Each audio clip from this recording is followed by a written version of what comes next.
우리는 무언가를 끊임없이 먹습니다. 산다는 것은 곧 먹는다는 것이죠. 그런데 현대인들이 잘 먹으면 먹을수록 왜 세포는 더욱더 영양소 결핍에 시달릴까요? 왜 점점 더 알 수 없는 질병에 노출될까요? 그리고 영양제를 구입하는 비용이 늘어가는 만큼 몸도 좋아져야 할 텐데 오히려 몸이 안 좋아지는 사람도 많습니다. 그래서 앞으로 제 채널에서는 자신의 몸에 맞는 영양제를 고르는 법에 대해 다루어 볼까 합니다.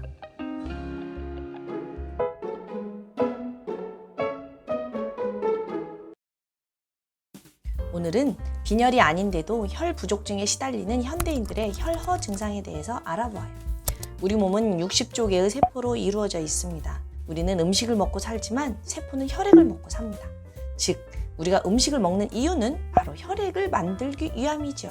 세포는 혈액이 배달해주는 산소와 영양을 공급받으면서 하루하루 살아나가고 있습니다. 60조 개의 세포에 골고루 혈액이 공급되려면 도대체 얼마나 많은 혈액이 필요할까요? 택배를 한번 상상해보세요. 택배를 배달할 곳은 1000군데인데 택배 기사는 10명이라고 한다면 택배 기사는 과로로 쓰러질 것이고 물건을 공급받지 못한 집들은 죽어갈 것입니다. 이게 바로 빈혈입니다. 그래서 현대의학에서는 혈액 한 방울을 채취해서 그 혈액 속에 적혈구가 얼마나 들어있는지를 봅니다. 평균보다 적으면 빈혈이라 하고요. 빈혈약을 처방해주죠. 그런데 빈혈이 아님에도 불구하고, 즉 적혈구 숫자가 부족한 것이 아님에도 불구하고 여전히 물건을 공급받지 못한 집들이 속출하며 혈액을 달라고 아우성치는 일이 많아지고 있습니다. 왜 그런 일이 생기는 걸까요? 첫 번째, 적혈구 숫자는 정상인데요. 적혈구의 능력이 떨어져 있을 때죠. 택배원들의 능력에 따라 배달 개수가 현저히 차이 나는 것처럼요. 이럴 때는 제대로 된 적혈구를 확보해야 됩니다. 두 번째, 적혈구가 다니는 통로가 막혀 있는 경우죠. 이 꽉 막힌 도로에서 오도 가도 못하는 택배 차량 한번 상상해 보세요. 이럴 때는 혈관의 찌꺼기를 없애고 혈액순환을 시켜줘야 합니다. 최근에 저는 전칠삼 추출물로 혈액의 찌꺼기를 없애고 혈액순환을 도와드렸는데요. 효과를 많이 보고 있습니다. 또한 혈액의 양을 늘려야 합니다. 혈액이 부족하면 혈액이 끈적끈적해서 적혈구의 이동이 어려워지니까요.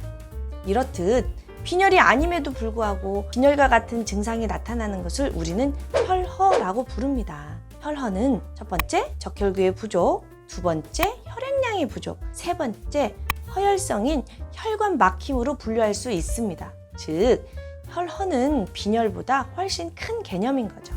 빈혈의 증상과 혈허의 증상은 똑같습니다. 둘 다 세포 속으로 산소와 영양이 가지 못해서 생기는 일이니까요. 세포에 산소와 영양이 부족해지면 어떤 증상이 나타날까요? 제가 오랫동안 약국에서 상담을 하면서 만난 혈허 환자분들 케이스를 살펴볼게요. 첫 번째, 소화장애, 이 속쓰림이나 소화불량, 설사, 변비, 이런 소화장애 환자는 다 혈허라고 보셔도 과언이 아닙니다. 소화액이 퐁퐁퐁퐁 나와야 소화가 잘 되는데 혈액이 없으니까 소화액이 나오질 못하는 거죠. 혈액이 있어야 점막이 또 튼튼해지는데 혈액이 없으니 점막이 약해서 늘 속이 쓰리고 뻣뻣하고 아프다고 합니다. 변비와 설사를 오가기도 하죠. 잦은 편두통으로 두통약을 달고 사는 사람이 정말 많았어요. 늘 머리가 막지 못하고요. 눈이 침침하고 수시로 어지러움을 느낀다고 하죠. 혈액이 부족하면 뇌로 혈액이 가기가 정말 힘듭니다. 우리가 중력의 지배를 받기 때문인데요. 혈액이 위로 올라가지를 못하는 거죠. 그런데 신경을 많이 쓰니까 어떻게든 혈액을 올리려고 혈관이 수축이 돼요. 그러면 두통이 잦아지는 거죠. 만성 피로로 고생하는 사람도 정말 많았어요. 아침에는 못 일어나고 오후에는 너무 피곤하고 일은 해야겠고 그러니까 어쩔 수 없이 커피를 마시게 되는 거죠. 그런데 카페인에 민감해서 저녁에는 잠을 또 못 자고요. 그러면 또 아침에 못 일어나고 이게 반복이 되는 거죠. 혈액이 부족하니 에너지가 쉽게 고갈되고 다시 충전되는데 시간이 많이 걸리기 때문이죠. 네 번째, 성격도 예민해져서 쉽게 짜증이 나고 우울해지고 감정 조절이 잘 안 돼요. 비가 오지 않으면 가뭄이 들어서 논바닥이 뜨거워지듯이 혈액이 부족하면 열이 잘 생깁니다. 별일 아닌데도 열을 받는 거죠. 그걸 전문용어로다가 교감신경 흥분이라고 하고요. 어르신들 말로는 화병이라고 하죠. 다섯 번째, 심장이 턱 내려앉거나 두근두근하거나 가슴이 답답하다고 하고 숨이 차요. 그리고 잘 놀라죠. 부족한 혈액을 온몸으로 보내려니 심장이 힘이 들어서 두근대겠죠.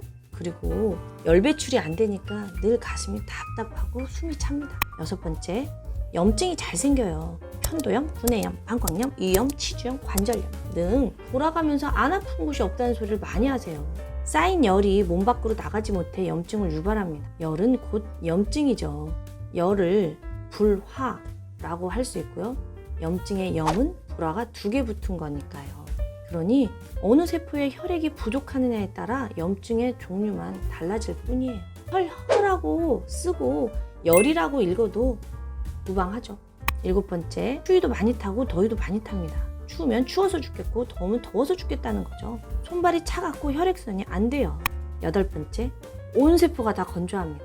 가려움증으로 고생을 많이 하죠. 각질이 많이 일어나고 발 뒤꿈치는 쩍쩍 갈라지고 머리는 숭숭 빠지고 혈액이 부족하니 당연히 건조하겠죠? 혈액을 공급받지 못한 머리카락은 힘이 없겠죠. 9번째, 입맛이 없어서 편식이 심해요. 단짠만 찾거나 군것질을 좋아해요. 식욕이 있다는 것은 혈액이 돈다는 건데 혈액이 부족해 혈액순환이 안 되고 혈액이 말라버리니 밥이 맛이 없습니다. 그래서 자꾸 자극적인 것만 찾게 돼요. 뭘 먹어야 살 수 있으니까요. 10번째, 생리전 증후군으로 고생하고 생리통이 심해요.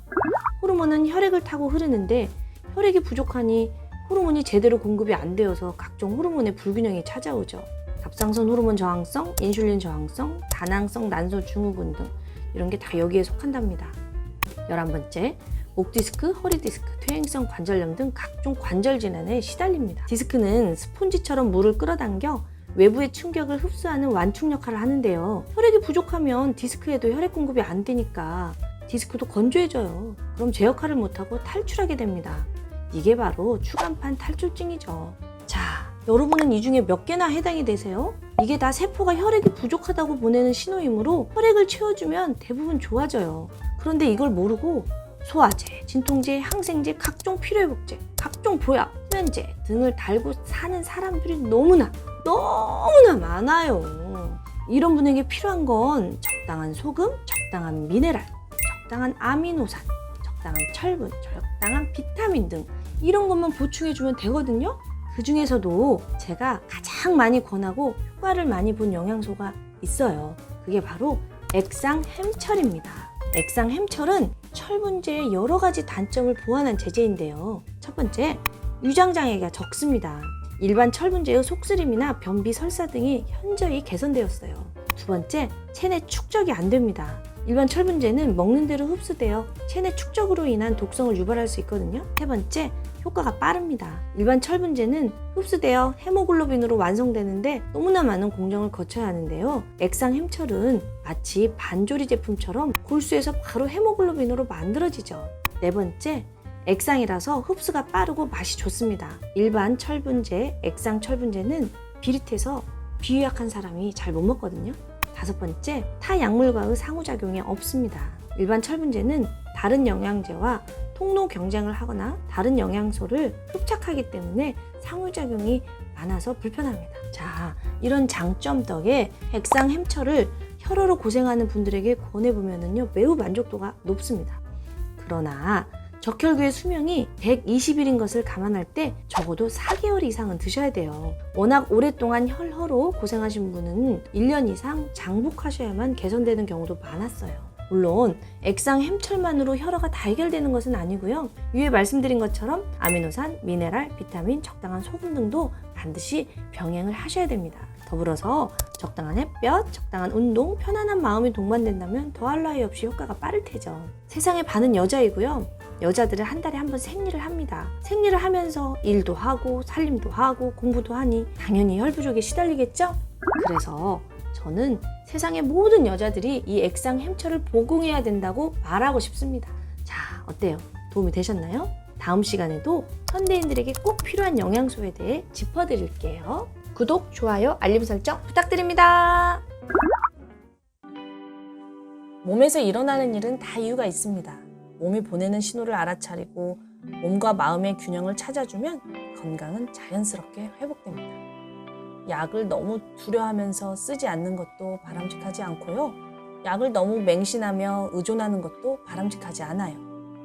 약을 꼭 필요할 때 적절히 활용하여 여러분들이 더욱더 행복하고 건강하고 평화로워지기를 기원합니다. 우리는 모두 연결되어 있습니다. 당신이 있기에 제가 있습니다. 사랑합니다. 잊지 마세요. 우리는 원래 하나입니다.